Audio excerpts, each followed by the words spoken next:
நம்ம வந்துட்டு ஒரு க்ளீனிங் டிப் தான் பார்க்க போகிறோம். உங்களோட பசங்க இந்த மாதிரி உங்களுடைய ஒயிட் ஷூ வந்துட்டு அழுக்காக்கிட்டு வந்துடுறாங்களா, ஒன்றும் கவலைப்படாதீங்க. இதுக்கு ரொம்ப சிம்பிளான வழி தான்.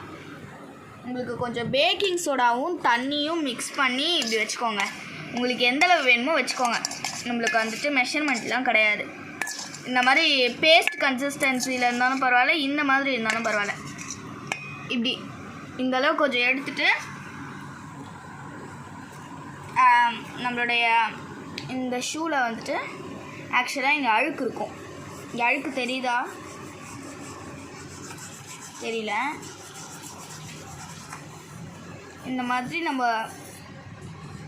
அழுக்கு இருக்கிற இடத்துல இப்படி லைட்டாக இப்படி தேய்ச்சாலே போதும், எல்லாமே போக ஆரம்பிச்சிடும். நீங்கள் போயிட்டு ஹார்ஷாக இது மேலே வந்துட்டு தேய்க்கக்கூடாது. அப்படி தேய்ச்சிங்க அப்படின்னா ஷூ வந்துட்டு ஸ்பாயில் ஆகிடும்.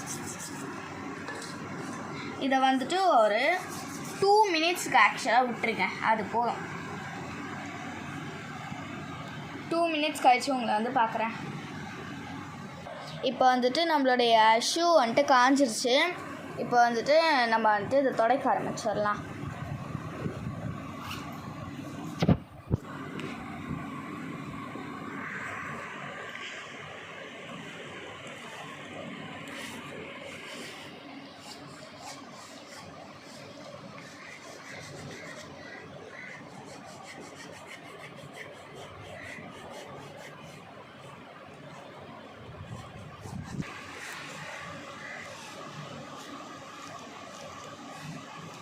ஆக்சுவலாக நம்மளுக்கு வந்துட்டு க்ளீன் ஆகிடுச்சு. உங்களுக்கு பார்த்தாலே தெரியும்னு நினைக்கிறேன்.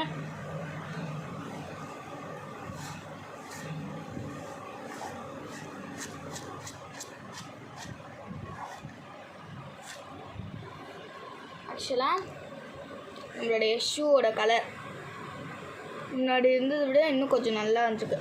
நான் இன்னும் கொஞ்சம் விட்டுருக்கணும். நான் வந்துட்டு கொஞ்சம் வெளியில் போகிற வேலையெல்லாம் இருக்கிறதுனால நம்ம வந்துட்டு இதை கொஞ்சம் சீக்கிரமாக முடிக்கணும்னு சொல்லிவிட்டு நான் சீக்கிரமாகவே எடுத்துட்டேன். நீங்கள் இன்னும் கொஞ்சம் நேரம் ஒரு 5 மினிட்ஸ் கிட்டத்தட்ட வச்சு எடுத்திங்கன்னா ஆக்சுவலாக இன்னும் நல்ல ரிசல்ட்ஸ் தெரியும். இன்னொரு ஷூவும் வந்துட்டு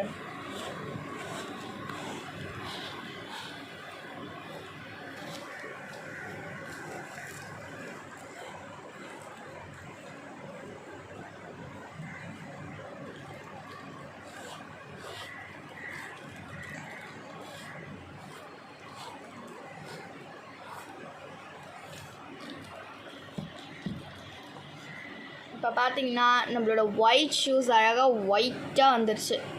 இன்னும் கொஞ்சம் கலர், அதாவது லைட்டாக அழுக்கு இருக்கிற மாதிரி தான் உங்களுக்கு தெரியும்.